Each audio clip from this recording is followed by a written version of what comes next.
Part 5. Chapter 1 Puru Vansh. The lineage of Puru grew as Puru, Janmejya, Prachimvan, Pravir, Manasyu, Abhyad, Sudyu. Bahugat, Sanyati, Ahameti, Raudrashva. Raudrashva had 10 sons, among whom Riteshu was the most prominent.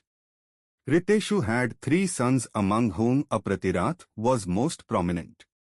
Lineage of Apratirath is as follows: Apratirath, Aileen, Dushyant and Bharat. King Dushyant had fallen in love with Shakuntala, the daughter of sage Vishwamitra and Apsara Menka. They got married secretly in the forest, and after a few days, King Dushyant returned to his kingdom, promising Shakuntala that he would call her as soon as he reached his palace. He had given Shakuntala his ring as a memento. But while Shakuntala was crossing the river on her way to the palace, the ring slipped from her finger and was swallowed by a fish. In the absence of the ring, King Dushyant refused to identify Shakuntala. So, she returned to the hermitage of sage Vishwamitra and gave birth to a child who later on became famous as Bharat. Bharat had been very prowessive since his childhood. His first meeting with King Dushyant was also very dramatical. It is said that once King Dushyant was hunting in the forest and he saw a boy who was counting the teeth of a lion. Impressed by the bravery of the boy, the king inquired about his parentage and reached the hermitage where sage Vishwamitra narrated him the whole story.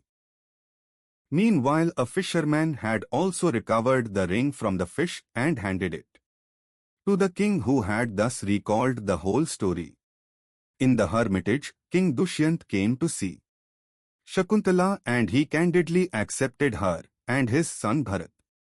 Bharat had 3 queens and 9 children. Since none of the children resembled him in features, he expressed his doubts about their paternity.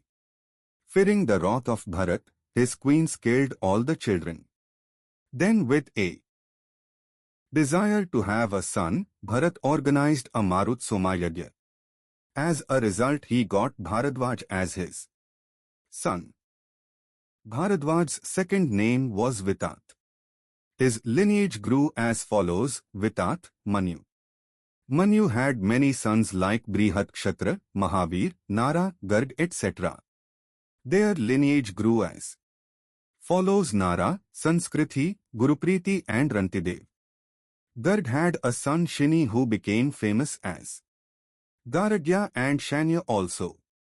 Mahavir lineage is as follows: Durukshay, Trayaruni, Pushkarine and Kapi.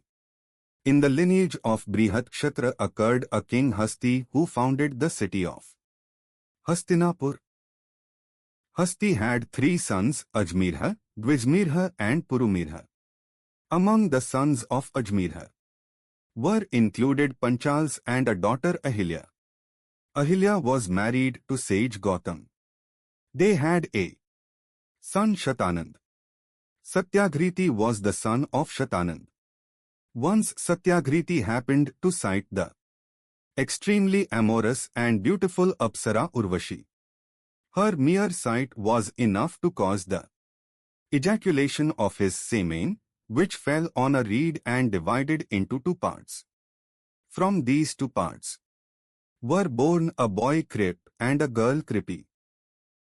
King Shantanu discovered Krip and Kripi in the forest and brought them to his palace.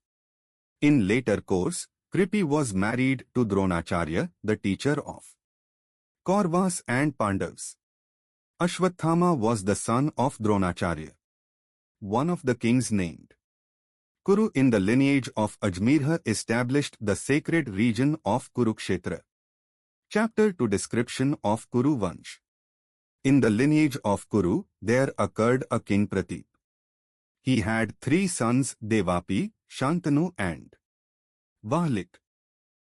Devapi had taken an abode in the forest in his childhood. Hence Shantanu came to become a king after their father Pratip. Once in the kingdom of King Shantanu, there was no rainfall for 12 years. Perplexed by the continuous drought-like situation, Shantanu consulted learned Brahmins. Brahmins informed him that he had no genuine right on the kingdom, which in fact belonged to his brother Devapi. They also told him that as long as Devapi was not fallen from his supreme position, the drought would continue. Alternatively, handing over the kingdom to Devapi might also result in the end of the drought. Then Shantanu's minister Ashmasri appointed certain Brahmins who always spoke in anti-Vedas ways. Their continuous preaching disinclined Devapi's mind from Vedas. On the other hand, one day, King Shantanu proceeded towards the forest along with Brahmins and his courtiers to hand over the kingdom to Devapi. There the Brahmins tried to convince Devapi to accept the onus of the kingdom. They were citing anecdotes from the Vedas to corroborate their argument. But Devapi criticized Vedas and spoke in anti-religious ways. At that, Brahmins instructed the king to return to the kingdom, as there was no use to convince Devapi. They also assured Shantanu that since Devapi had been disinclined from Vedas, he had lost his right to the kingdom, and the famine would also come to an end. Shantanu's younger brother Vahlik had a son Somadutta. Bhuri, Bhurishrava and Shalya were the sons of Somadutta. In later course, Shantanu got married to Ganga and had a son Bhisma. From his second wife Satyavati, Shantanu had two sons, Chitrangad and Vichitravirya. Chitrangad was killed by a Gandharv, whereas younger Vichitravirya was married to the princesses of Kashi, Ambika and Ambalika. He was so busy in carnal pleasures with his two wives that soon he contracted tuberculosis and died. Despite their indulgence in carnal pleasures, Ambika and Ambalika could not bear a child from Vichitravirya. Hence, in order to continue their lineage, Satyavati inspired Ambika and Ambalika to appear naked before Vedavyas and beget a child. Since Ambika closed her eyes while she appeared naked before Vedavyas, she begot a blind son, Dhritarashtra. Similarly, Ambalika grew pale when she appeared naked before Vedavyas. Hence, she begot a son Pandu who was congenitally afflicted with jaundice. Not satisfied by the outcome, Satyavati once again persuaded Ambika and Ambalika to appear naked before Vedavyas. But the queens sent a maidservant Vinita before Vedavyas. Vinita appeared naked before Vedavyas without any fear or shyness. Hence she begot an extremely wise son Vidura. In later course, Dhritarashtra got married to Gandhari, the princess of Kandahar, whereas Pandu received two wives, Kunti, the daughter of Shursen, and Madri, the princess of Madra. Dhritarashtra had 100 sons and a daughter Dushala. Duryodhan was the eldest among the 100 sons of Dhritarashtra. Pandu, on the other hand, had 5 sons, among whom Yudhishthira was the eldest. All the 5 sons of Pandu were born with the help of 5 gods, Dharma, Vayu, Indra and Ashwini Kumars, because Pandu was carrying a curse that he would die if he ever tried to copulate. Pandu's 5 sons, Yudhishthira, Bhima, Arjuna, Nakul and Sahadev, came to be known as Pandavas. 5 Pandavas were married to Draupadi, the daughter of Panchal king Drupad. From Draupadi, each of the Pandavas had a son.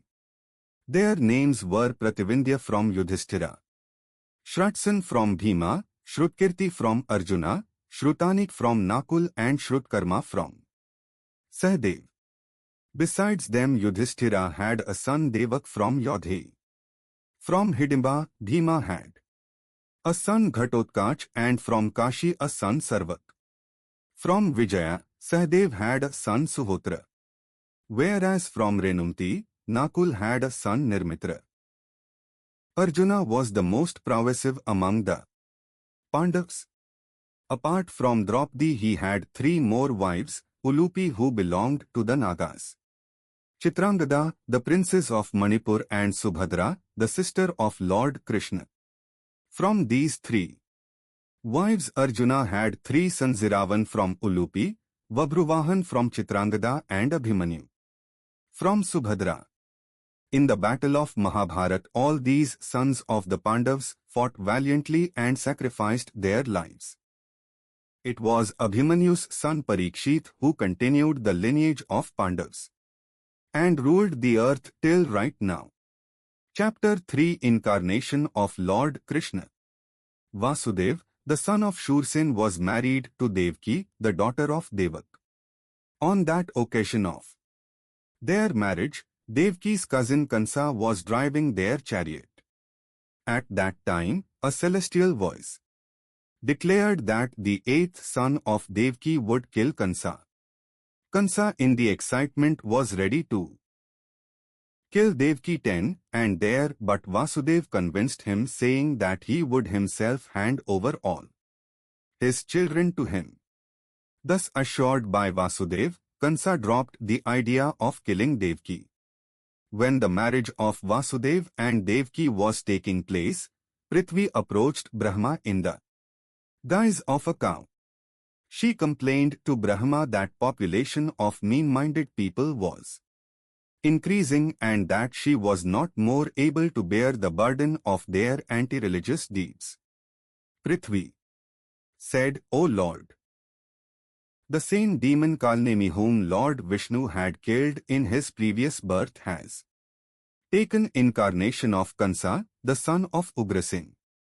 Many other fearsome demons Arisht, Dhenuk, Keshi, Pralamb, Sanda, Bansura and many more have taken over the rule and tormenting the religious people in many ways. They keep million-strong forces. I am unable to bear their burden. So kindly do something to get me rid of this burden." Hearing the words of Prithvi, Brahma said to the gods, "Prithvi speaks the truth. Indeed she is carrying too much burden. Let us all go to the shore of Kshisagar and pray Lord Vishnu and intimate him about all this matter." Then, accompanied by the gods, Brahma arrived at the coast of Kshisagar and prayed Lord Vishnu.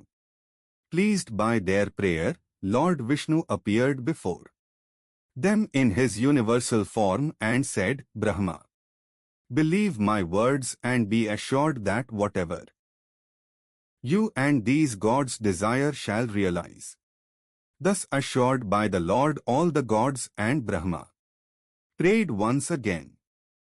Pleased by their prayer, Lord Vishnu plucked a black and a white hair from his head and said, "Both these hair of mine shall take incarnation on earth and remove the miseries that the people face there.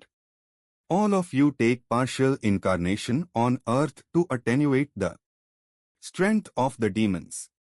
This black hair of mine shall take birth as the 8th son of Devaki and kill Kansa, who is an reincarnation of Kalnemi." While this conversation was on, Devarshi Narada appeared before Kansa and informed him that Lord Vishnu would take birth as the 8th son of Devaki. Hearing the words of Narada, Kansa angrily put Vasudev and Devaki behind the bars. There in his abode, Lord Vishnu instructed Mahamaya, personified illusion, to implant the 6 fetuses who were in Patal in the womb of Devaki, one by one. He knew that all of them would be killed by Kansa. Then he instructed Mahamaya to implant his part Shesha, who would appear as the 7th issue of Devaki in the womb of Rohini, the second wife of Vasudeva, so that he could appear as her son instead of Devki's. Lord instructed Mahamaya to appear in the womb of Yashoda in Gokul, while he himself would appear as the eighth issue of Devki. He also told Mahamaya that he would take birth on the eighth day of the darker phase in the month of Bhadrapad, while she would take birth on the ninth day, and that immediately after his birth, Vasudeva would himself carry him to Gokul, and leaving me beside Yashoda, he would carry her back to Mathura.